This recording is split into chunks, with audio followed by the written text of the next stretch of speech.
अरिस्तु की तरबियत जारी थी।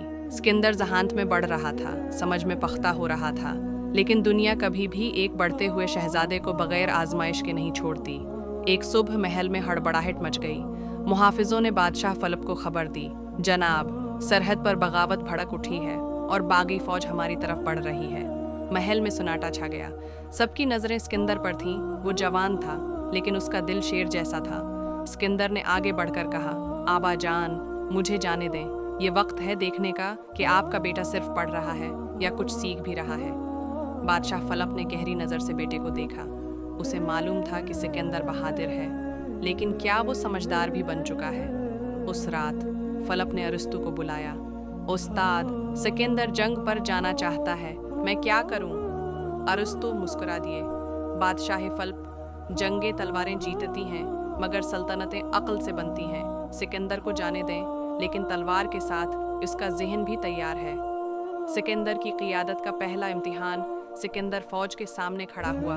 सब उसे एक नौजवान शहजादे की तरह देख रहे थे, लेकिन सिकंदर की आवाज़ में एतमाद था।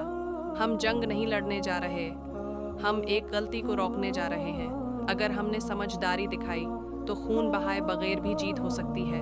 सिपाही हैरान रह गए। एक नौजवान और इतनी पख्ता सोच। सिकंदर ने सरहद पर पहुंचकर बागियों के सरदार को पैगाम भेजा, मैं सिकंदर हूँ, तलवार से पहले बात से मसला हल करना चाहता हूँ, क्या तुम तैयार हो? बागी सरदार हंसा, लेकिन उसने मुलाकात कबूल कर ली। जब दोनों आमने सामने बैठे, सिकंदर ने बगैर किसी घमंड के कहा, तुम बगावत क्यों कर रहे हो?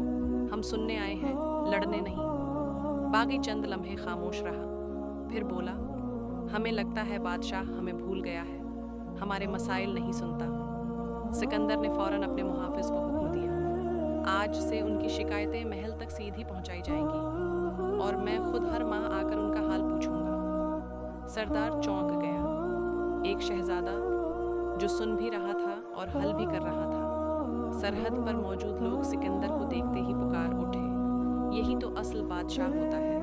और यूं बगैर एक कतरा खून बहाए सिकंदर ने अपनी पहली जंग जीत ली। वो जंग जिसमें तलवार नहीं, बल्कि इल्म, समझदारी और गुफ्तगू ने फतह दिलाई।